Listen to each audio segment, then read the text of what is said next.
আসসালামু আলাইকুম। আজকে আমরা ৩টি ম্যাথ সমাধান করব, যেগুলো বিসিএস, পররাষ্ট্র মন্ত্রণালয় এবং নিবন্ধন সহ অন্যান্য পরীক্ষায় অসংখ্য রয়েছে। তাহলে আমরা অঙ্কগুলো দেখি। তাহলে ফার্স্ট অঙ্কটা আমার আছে, সেটা আসছে আমার 36তম বিসিএস এ। দ্বিতীয় অঙ্কটা আমাদের আসছে 8ম প্রবাসী নিবন্ধনে। তৃতীয় অঙ্কটা আমার আছে পররাষ্ট্র মন্ত্রণালয়ের ব্যক্তিগত কর্মকর্তায়। তাহলে আমরা এই যে সূত্রটা দিয়ে অঙ্কগুলো করবো, সেই সূত্রটা আমরা এখানে লিখে রাখছি। এখানে আমার দেখতে পাচ্ছি এদিকে একটা সূচক রাশি আছে, এদিকে একটা সূচক রাশি আছে, বামে একটা আছে, ডানে একটা আছে। দুই দিকের সূচক রাশি আমার নিচের মানগুলো এক আছে, অর্থাৎ ভিত্তিগুলো এক আছে।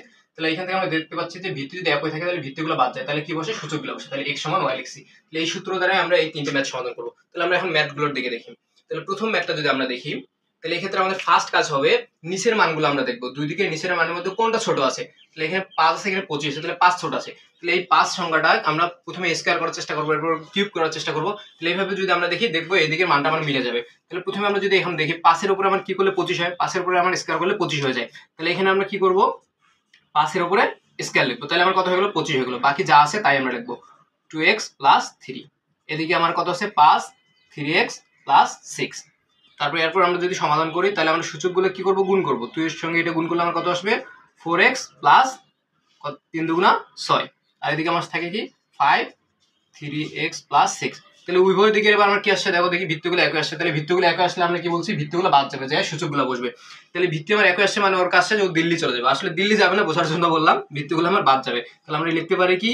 4x + 6 সমান 3x + 6। আমার x এর মান বের করতে হবে। তাহলে আমরা সমাধান করলে x গুলো একদিকে নেই, 4x, এখানে 3x আছে, এদিকে আসে আমার -3x হয়ে যাবে। এখানে 6 হলো, 6 রাখি দিয়েছি, এই 6টা প্লাস হয়ে এদিকে যায় মাইনাস হয়ে গেল। তাহলে আমার বিয়োগ করলে এখানে আসে শুধু x, আর এখানে আমার আসে কত? 0। অতএব x সমান 0। আশা করি 1 নম্বর অঙ্কটা ক্লিয়ার। এখন যদি 2 নম্বর অঙ্কের দিকে দেখি আমরা, সেম ভাবে আমার এদিকে আছে 81, এদিকে আছে 3। তাহলে আমি কি বলছি? আগে 16টার দিকে আমরা ফোকাস করব। তাহলে 16টা আছে 3, 3 এর উপরে কি করলে আমার 81 হয়? যদি আমরা দেখি 3 এর সঙ্গে 3 যদি আমরা গুণ করি দুইটা, তাহলে আমার 9 হয়। 3 এর সঙ্গে আরেকটা গুণ করলে কত হয়? 27 হয়। যদি 4টা গুণ করে আমার কত হয়? 81 হয়ে যায়। তাহলে 4টা 3 গুণ আমরা কিভাবে লিখতে পারি? 3 এর উপর 4, 3 এর উপর 4 মানে 4টা 3 এর গুণফল। তাহলে আমরা এখানে 3x + 2 পাওয়ার হিসেবে রাখি দিলাম। তাহলে 3 এর উপরে 4 করলে আমার কত হয়ে যায়? 81 হয়ে যায়। তাহলে উভয় দিকে আমার 3 আসছে, ভিত্তি এক হয়ে গেছে। তাহলে আমার ভিত্তি বাদ। তাহলে আমরা লিখতে পারি x + 2 সমান সমান কত? 4 লিখতে পারি। বা এখন x টা আমি রাখি দিলাম, 2 টা ওইদিকে যেমন কি হয়ে যাবে? মাইনাস হয়ে যাবে। তাহলে আমরা লিখতে পারি কি? x সমান সমান 2 লিখতে পারি। অতএব x সমান সমান 2। এটা আমাদের অ্যানসার।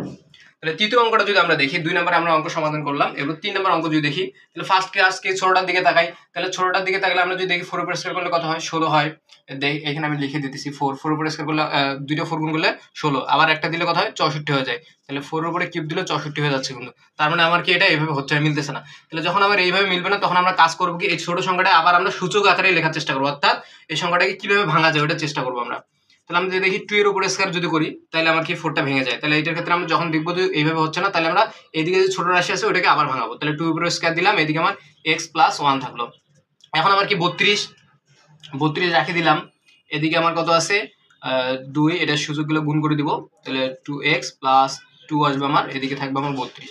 তাহলে এখন দেখো দেখি এর আগের মতো করে আমরা যদি চেষ্টা করি, 2 এর সঙ্গে কত গুণ করলে 32 হয়? আমরা 2 এর উপরে 2টা 2 গুণ করলে 4 হয়, 3টা গুণ করলে আমার 8 হয়, 4টা গুণ করলে আমার কত হয়? 16 হয়, 5টা গুণ করলে 32 হয়ে যায়। তার মানে 2 এর উপরে 5 লেখা যায়। 2 এর উপরে 5 লিখলে আমার কি হয়ে যায়? 32 হয়ে যায়।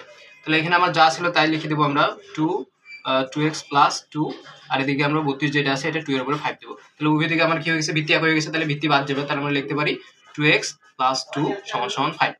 তাহলে আমরা 2x রাখি দিলাম, এখানে আমরা 5 - 2 করে দিলাম, আবারও 2x রেখে দিয়ে এখানে আমরা বিয়োগ করলে 3 আসে। অতএব x সমান সমান আমরা লিখতে পারি 3/2।